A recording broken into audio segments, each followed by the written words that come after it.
તો આ તરફ સુરતના અલગ અલગ વિસ્તારોમાં ધોધમાર વરસાદ વરસી રહ્યો છે। શહેરના વેસુ વીઆઈપી રોડ પર જળબંબાકારની સ્થિતિ ઊભી થઈ છે। ગરનાળાથી લઈ પોદાર આર્કેડ સુધીનો રોડ નદીમાં ફેરવાયો છે। રસ્તા પર પાણી ભરાતા ટ્રાફિક જામના દ્રશ્યો પણ સર્જાયા। તો આ દ્રશ્યો આપ સુરતમાંથી સામે આવી રહ્યા છે કે જ્યાં અલગ અલગ વિસ્તારોમાં ધોધમાર વરસાદની શરૂઆત થઈ ગઈ છે। શહેરના વેસુ વીઆઈપી રોડ પર જળબંબાકારની સ્થિતિ ઊભી થઈ છે। ગરનાળાથી લઈને પોદાર આર્કેડ સુધીનો રોડ નદીમાં ફેરવાયો હોય તે પ્રકારના દ્રશ્યો સામે આવ્યા છે।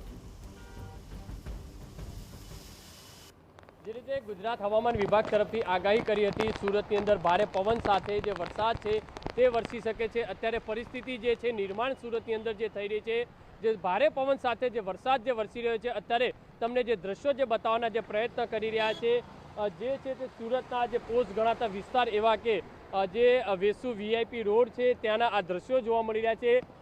ભારે પવન અને ભારે વરસાદના કારણે સુરત શહેરના અંદર તમામ જે રોડ રસ્તા જાણે નદી નાળા બન્યા હોય તે રીતના દ્રશ્યો સતત સામે આવી રહ્યા છે।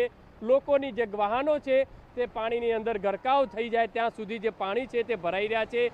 ધીરે ધીરે મેઇન રોડ ઉપર પણ સતત જે પાણી છે તે હવે આવી રહ્યું છે।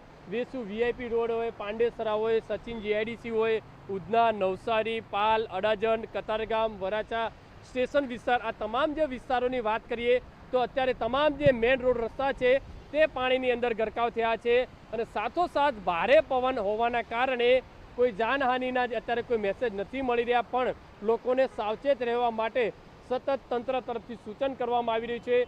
જોઈ શકાય છે આ દ્રશ્યો છે વીઆઈપી રોડના કે આખે આખું જે પાણીની અંદર આખે આખો રોડ છે તે ગરકાવ થયો છે। લોકોના વાહન આખા પાણીની અંદર ગરકાવ થાય તે રીતના દ્રશ્યો છે તે સામે આવી રહ્યા છે। એટલે કે મહત્વની વસ્તુ એ છે કે જે પરિસ્થિતિનું જે નિર્માણ થઈ રહ્યું છે ધીરે ધીરે સુરત શહેરની અંદર અતિ ભારે વરસાદ છે અને ભારે પવનના કારણે તમામ વિસ્તારોની અંદર પાણી ભરાવાની સ્થિતિના કારણે જનજીવન ઉપર ભારે અસર જોવા મળી। કેમેરામેન સંજય ચંદેલ સાથે બલદેવ સુથાર, TV9 સુરત।